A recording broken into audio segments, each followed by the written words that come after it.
Bonjour et bienvenue pour cette méditation dans l'univers de Hunter x Hunter. Installe-toi bien confortablement et ferme les yeux.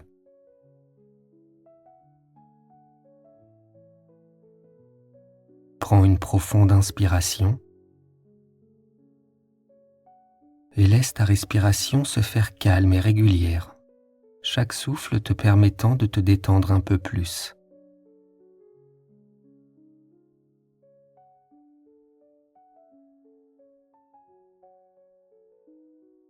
Imagine-toi dans un endroit paisible, loin de tout bruit.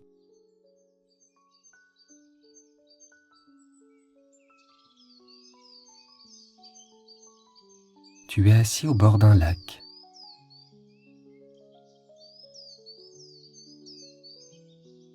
Tu as les pieds dans l'eau.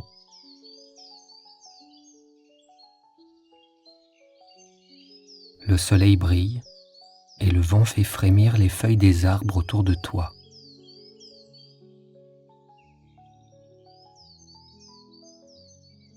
À côté de toi, Gon est assis en tailleur.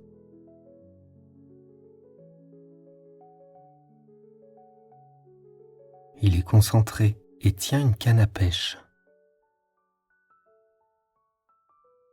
Tu peux même remarquer un petit papillon sur son épaule. Il est détendu, serein. Il est en harmonie avec la nature qui l'entoure.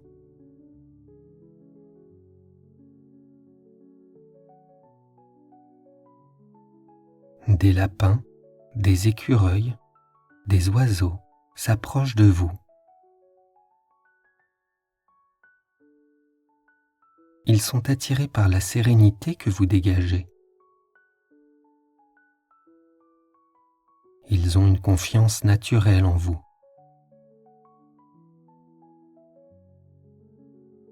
Tu ressens un profond sentiment de connexion avec tout ce qui t'entoure.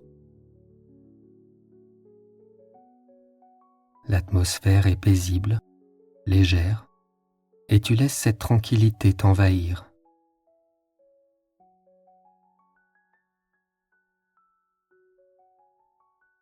Gon lâche sa canne à pêche et te propose de travailler sur ton naine.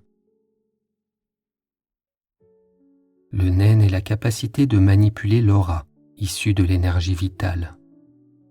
Il te dit que pour la plupart des gens, leur énergie vitale se déverse vers l'extérieur et que la technique pour garder cette énergie s'appelle le ten.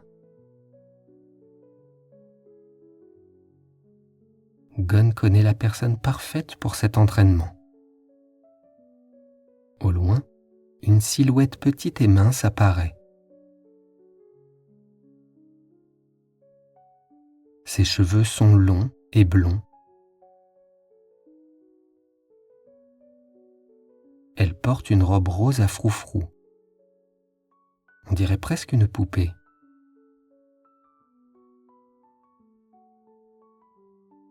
C'est Biscuit Kruger.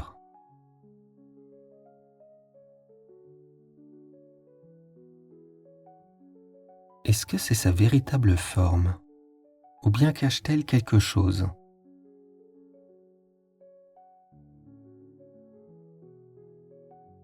Surtout ne lui pose pas la question. Évitons de la mettre en colère, elle est très susceptible.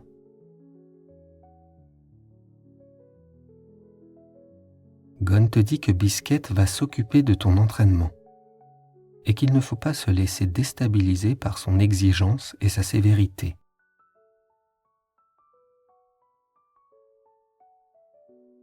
Elle te met tout de suite dans le bain en t'annonçant que tu as intérêt à bien te préparer car elle ne tolérera aucune paresse.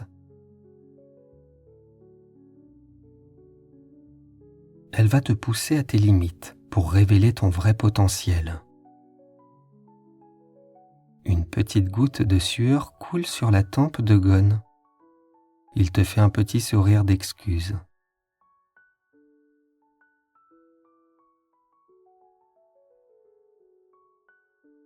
Maintenant, Biscuit va éveiller ton pouvoir par la force.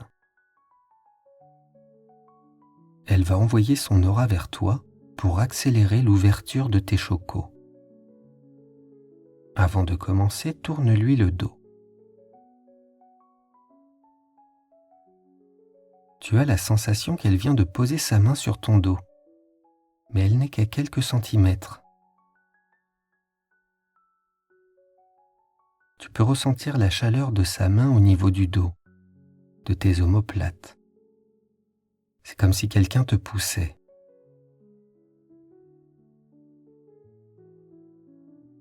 Tous les chokos de ton corps sont maintenant ouverts, laissant ton aura, ton énergie vitale, se diffuser progressivement dans tout ton corps et s'échapper tout autour de toi.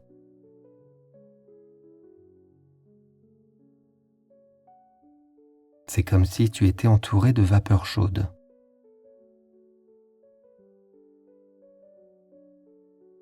Bisquette te dit qu'il faut maintenant apprendre à garder cette énergie. Pour cela, concentre-toi sur l'idée de garder cette énergie dans ton corps et visualise-la traverser ton corps comme le fait ton sang par exemple.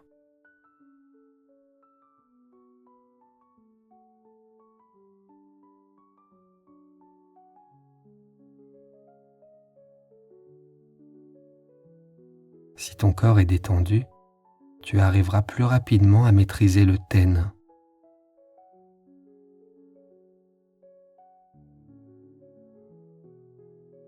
Ton naine vient de se transformer en une petite couche qui recouvre maintenant la totalité de ton corps. Prends le temps de te connecter à cette énergie, de la laisser circuler lentement.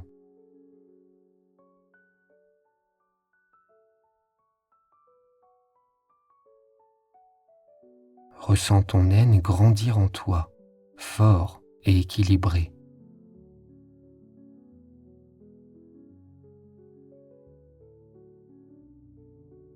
Bisquette t'applaudit.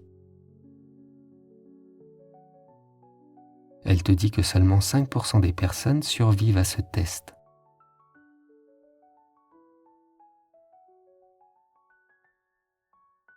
Elle a préféré ne pas t'en parler pour éviter de te mettre la pression.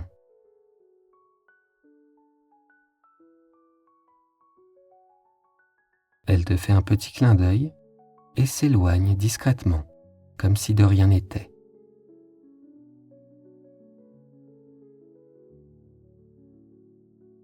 Gon te félicite. Il te propose maintenant de le suivre dans un autre endroit. Vous êtes à présent dans la province de Dentora. Au loin, une montagne de plus de 3700 mètres, entourée d'une forêt dense, domine le paysage.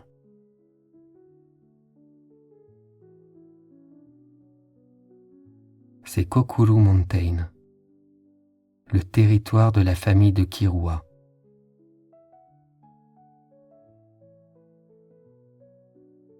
Vous êtes en face d'un immense portail orné de 2 dragons imposants. C'est la porte d'entrée du domaine Zoldyck, surnommée la porte de l'autre monde. Kirua vous attend juste devant.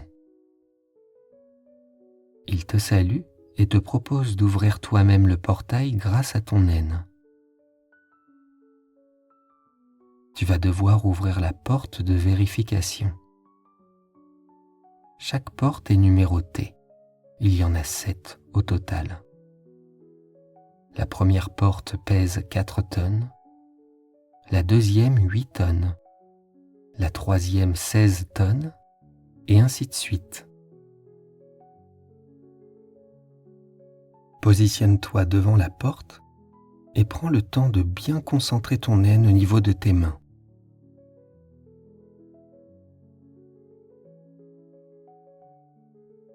Maintenant, pose tes mains sur la porte de fer et pousse de toutes tes forces.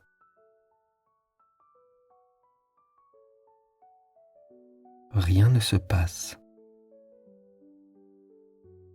Prends le temps de bien respirer.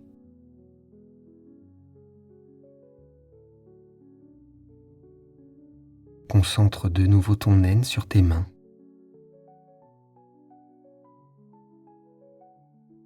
Imagine le naine au niveau de tes paumes de main, de tes doigts.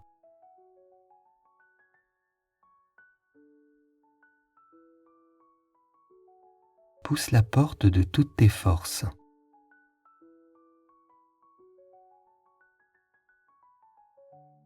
La porte de vérification s'ouvre lentement.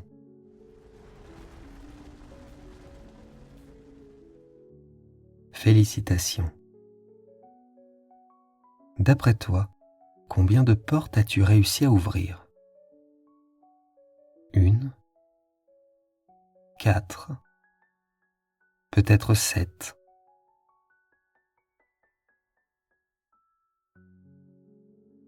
Tu aperçois au loin la maison des Zoldyck. Même si le jardin est très bien entretenu, une certaine froideur émane de cet endroit.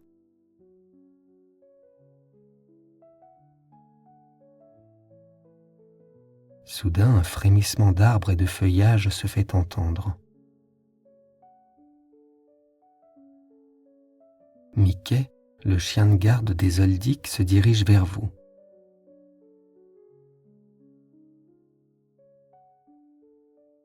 Sa stature imposante et son regard perçant te fixent, mais il ne montre aucune agressivité.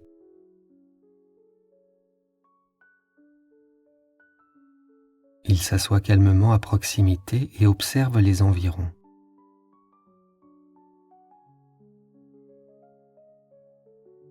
Un personnage qui était caché derrière Mickey apparaît. C'est Canaria, la jeune majordome au service de la famille Zoldyck.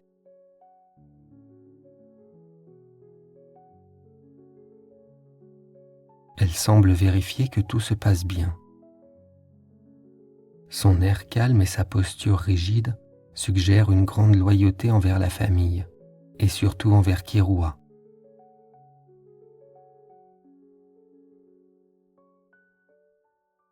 Ne souhaitant pas vous déranger, elle s'éloigne discrètement dans l'ombre du jardin, suivie de Mickey.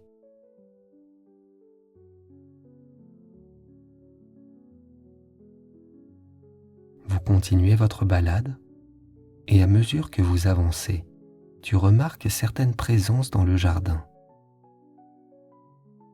Des présences discrètes et froides, mais une énergie sombre s'en dégage.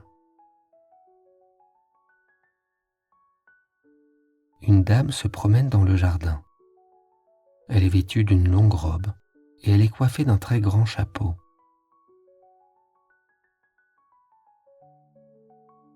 Tu ne peux pas voir son regard. Une sorte de visière électronique recouvre ses yeux. À côté d'elle, un jeune garçon en kimono la suit.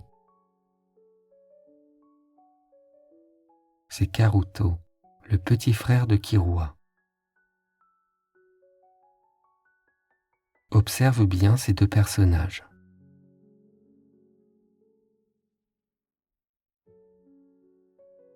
Vous êtes maintenant devant un manoir imposant et ancien.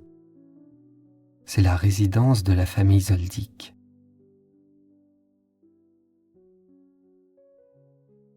Vous entrez à l'intérieur. Dans le hall principal, tu peux voir des portraits de famille, des meubles antiques. Et un personnage vous fait face. Il est grand et mince. Ses cheveux longs, noirs et lisses, tombent jusqu'à sa taille. C'est Hirumi qui te regarde avec ses grands yeux.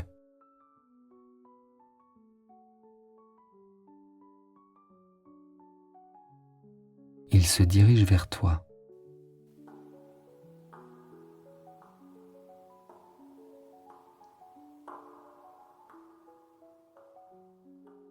Killua intervient et lui demande de ne pas s'approcher de toi.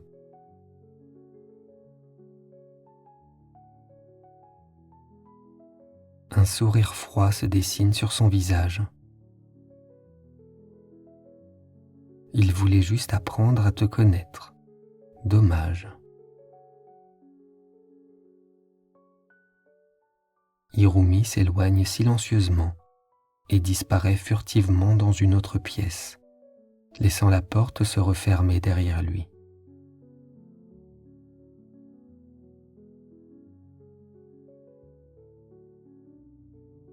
Vous continuez la visite de ce majestueux manoir. Une porte ouverte donne sur une pièce un peu bordélique.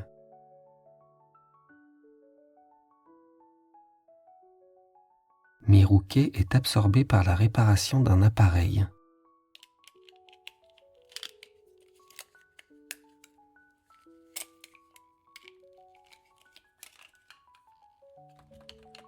Il vous lance un coup d'œil rapide, mais ne semble pas être intéressé par votre présence.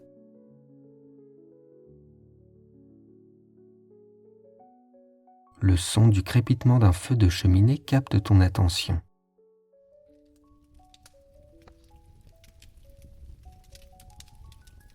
Tu es attiré par ce son. Kirua et Gon te suivent.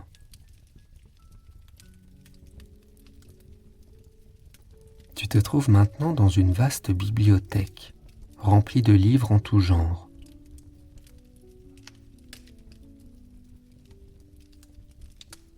La lueur du feu de cheminée crée une atmosphère chaleureuse et accueillante.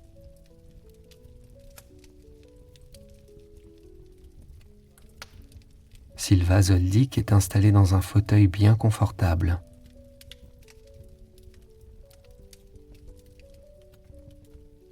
Même assis, sa carrure impressionnante reste indéniable.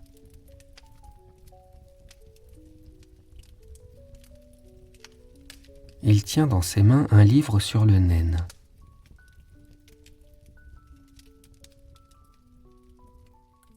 Son regard perçant d'un bleu glacial se pose sur toi.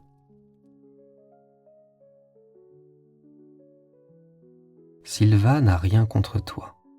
Si tu es avec Kirua, tu as toute sa confiance. Son aura domine toute la pièce. Tu peux ressentir sa force et sa puissance.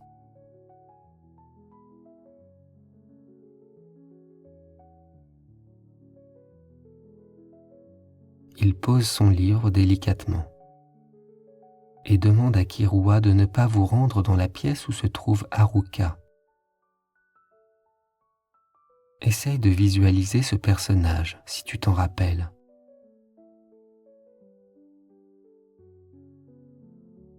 Imagine son visage, ou plutôt ses différents visages.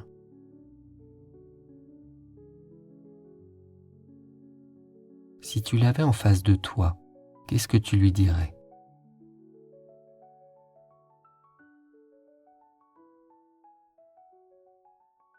Kirua et Gon t'invitent à les suivre dans un autre endroit, la grande ville de Yorkshin.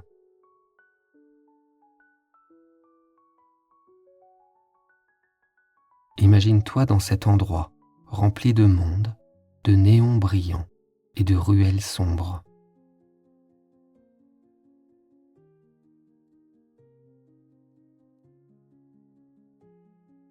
Tu arrives maintenant dans un quartier animé. Les gens sont pressés, les marchands bruyants. Kurapika vous attend à un coin de rue. Il est calme et concentré.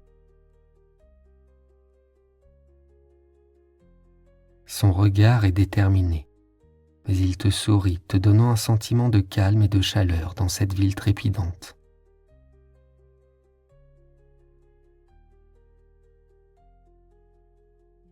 En marchant à ses côtés, vous apercevez Léolio, qui traverse la rue en agitant les bras dans tous les sens.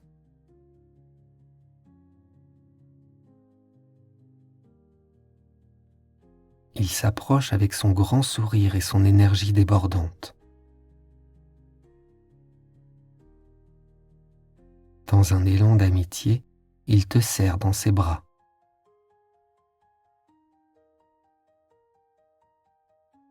Vous vous baladez dans les rues de cette ville. Imagine ce que tu pourrais voir, les personnages, les lieux. Au loin, une silhouette attire ton regard. C'est Hisoka.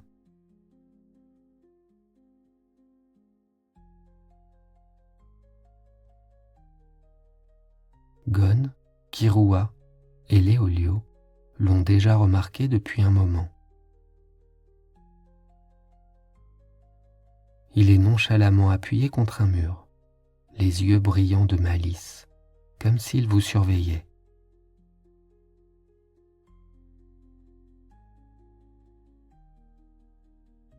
Un sourire énigmatique, on peut même dire bizarre, se dessine sur son visage.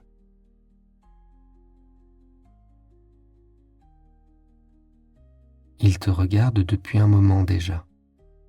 Que peut-il imaginer en te fixant comme ça?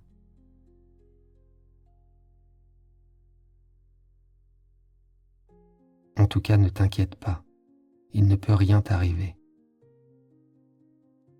Prends une bonne inspiration et prends le temps de l'observer aussi. Observe son visage, ses cheveux, sa tenue.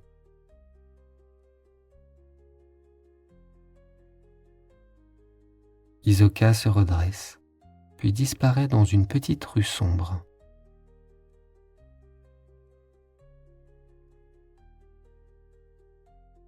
Prends ton courage à deux mains et dirige-toi vers la ruelle. Tu te retrouves en face d'un groupe de personnes. C'est la brigade fantôme.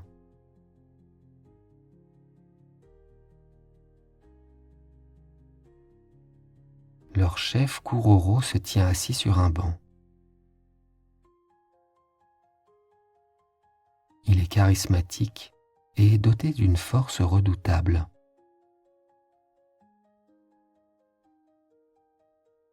Ses cheveux noirs coiffés en arrière laissent apparaître une croix sur son front. Prends quelques secondes pour bien l'observer.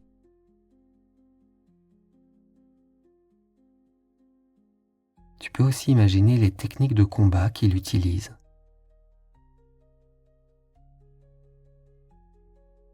Kuroro est entouré par plusieurs membres de la brigade. Feitan, qui cache une partie de son visage derrière un foulard. Il a un air de menace permanente.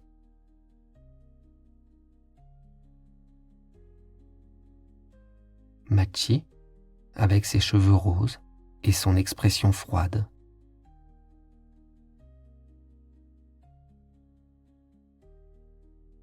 Shizuku, en compagnie de son aspirateur, Démé.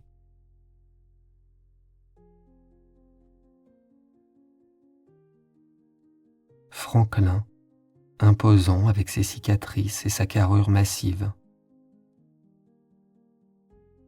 Ses doigts sont modifiés pour tirer des balles de naine. Les autres membres de la brigade sont également présents. Prends le temps de bien les imaginer.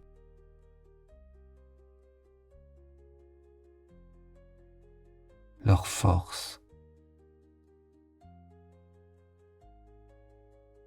leur technique de combat,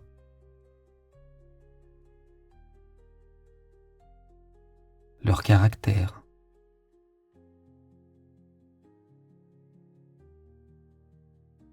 Leur force et leur aura remplissent l'air autour d'eux, te faisant ressentir la puissance qui émane de chacun.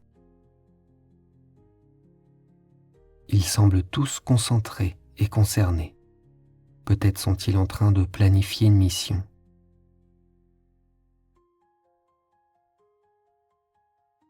Tu es curieux de savoir ce qu'ils préparent et tu avances vers eux. Mais une musique envoûtante se fait entendre au loin.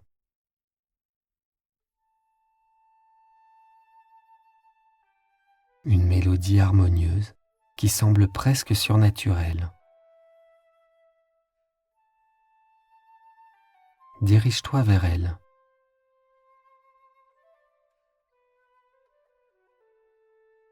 La musique de la flûte t'enveloppe peu à peu, dissipant tout stress ou inquiétude. Elle est de plus en plus audible. Elle t'apaise et t'apporte une sensation de paix intérieure.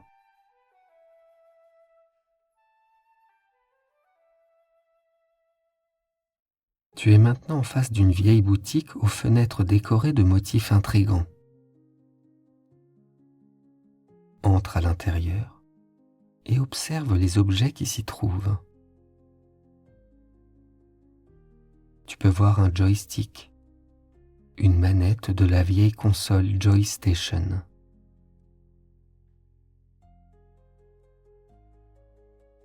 Essaye d'imaginer à quoi elle peut bien servir.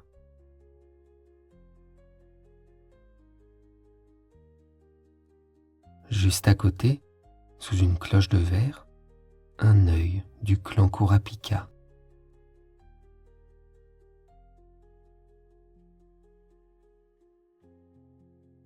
À côté, tu remarques un livre très mystérieux. Sur sa tranche, tu peux lire « Récit de voyage sur le nouveau continent ».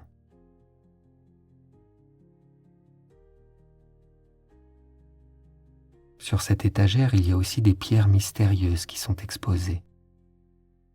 Sur un petit écriteau, il est écrit « Ne pas toucher, Dark Continent ».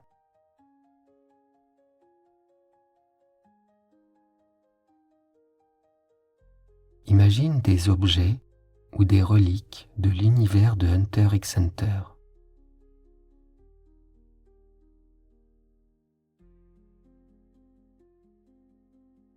Au fond de la boutique, il y a une table un peu poussiéreuse. Un plateau de gungi est posé dessus. D'un côté des pièces blanches, de l'autre des pièces noires. À mesure que tu t'approches du jeu, tout autour de toi se dissipe, sauf la table et le plateau de jeu.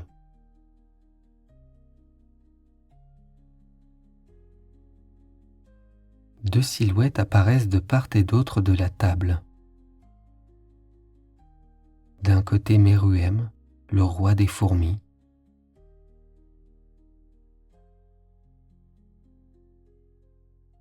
Ses yeux sont fixés sur le plateau. Face à lui se trouve Komugi.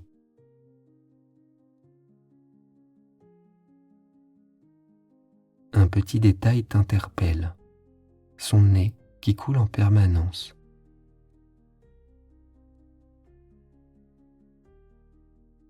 Tu aurais presque envie de lui proposer un mouchoir.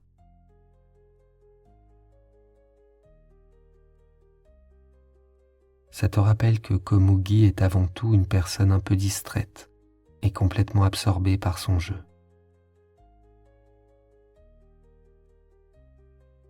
La pièce est silencieuse et le seul son que tu entends est celui des pièces sur le plateau.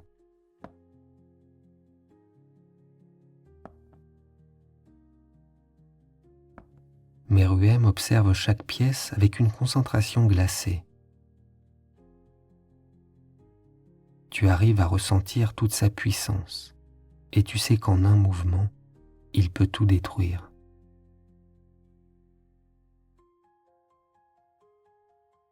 Komugi est calme, elle est pleinement dans l'instant. Mais elle a toujours une longueur d'avance sur Meruem.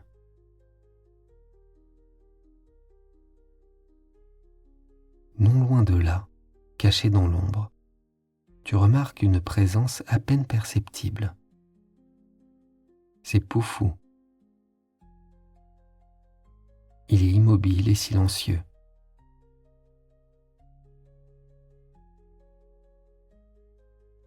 Son regard est fixé sur Meruem et Komugi. Il surveille chaque geste et chaque mot échangé, prêt à intervenir si besoin. De temps à autre, son regard se dirige vers toi. Il sait que tu es là.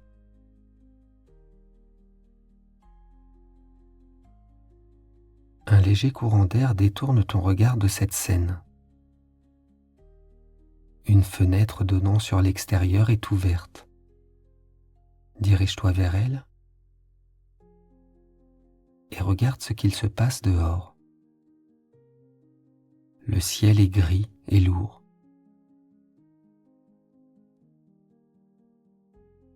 Des éclairs illuminent les alentours. Tu aperçois une silhouette regardant vers le ciel. C'est Pitou. Elle a un regard froid et implacable et semble surveiller quelque chose. Quelque chose de lumineux avance dans le ciel. Un dragon de naine.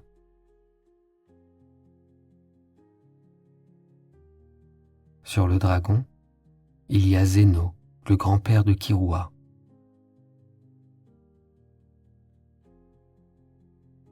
Et Netero, le président de l'association des Hunters. Prends le temps d'observer la scène et les personnages.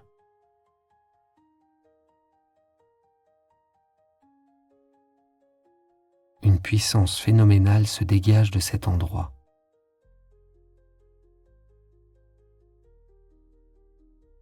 Qu'est-ce qu'ils ont prévu de faire ?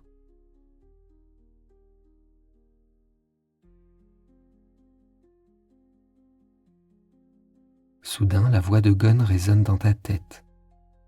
Il t'appelle. Il t'invite à le rejoindre dans un endroit plus calme et paisible. Sa voix rassurante te guide vers ce nouveau lieu.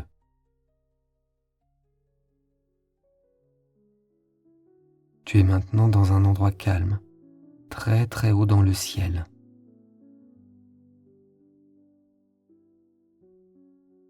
Le vent joue doucement avec les feuilles et tu ressens la fraîcheur de l'air sur ton visage.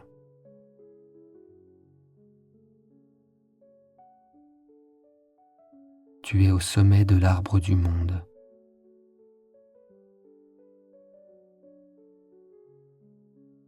La vue panoramique s'étend à perte de vue.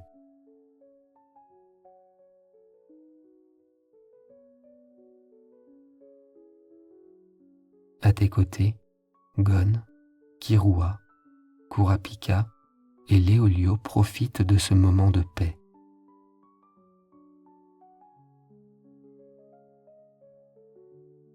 Gon est assis, les jambes pendantes dans le vide, un sourire serein et absorbant chaque détail de la vue.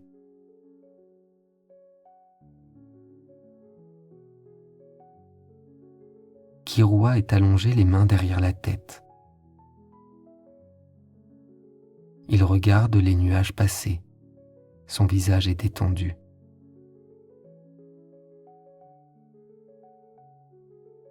Il te lance un regard amical. Kurapika est assis en tailleur et médite silencieusement.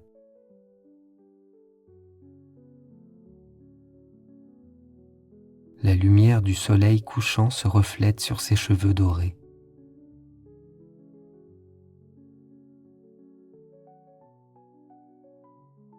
Léolio est assis un peu plus loin. Il regarde ses amis.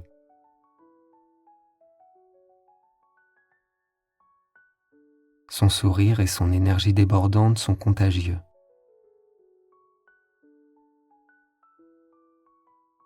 Le soleil commence à se coucher à l'horizon, peignant le ciel de différentes couleurs.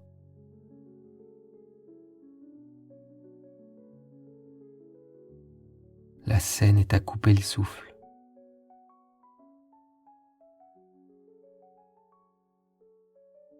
En ce lieu, au sommet de l'arbre du monde, tu ressens une harmonie parfaite.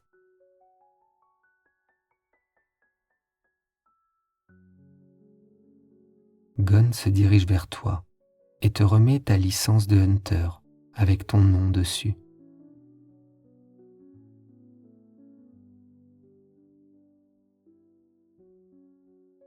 Si tu es arrivé jusqu'ici, tu as toutes les capacités pour être Hunter.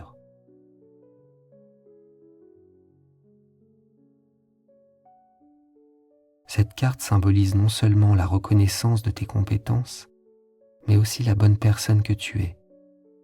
Tu mérites amplement cette distinction.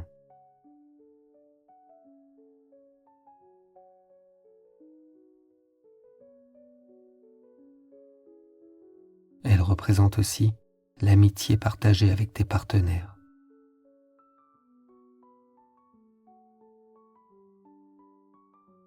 Tu te sens rempli de fierté et de gratitude.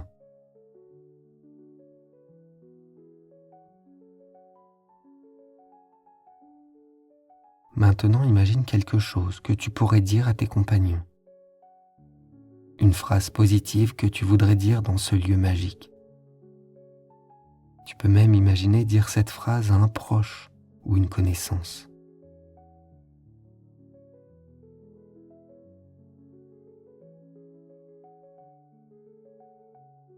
Prends un instant pour ancrer toutes ces sensations positives en toi.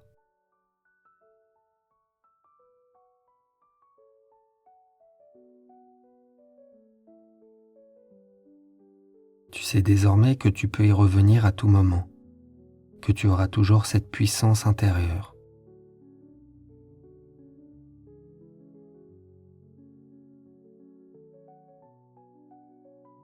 Profite pleinement de ce moment.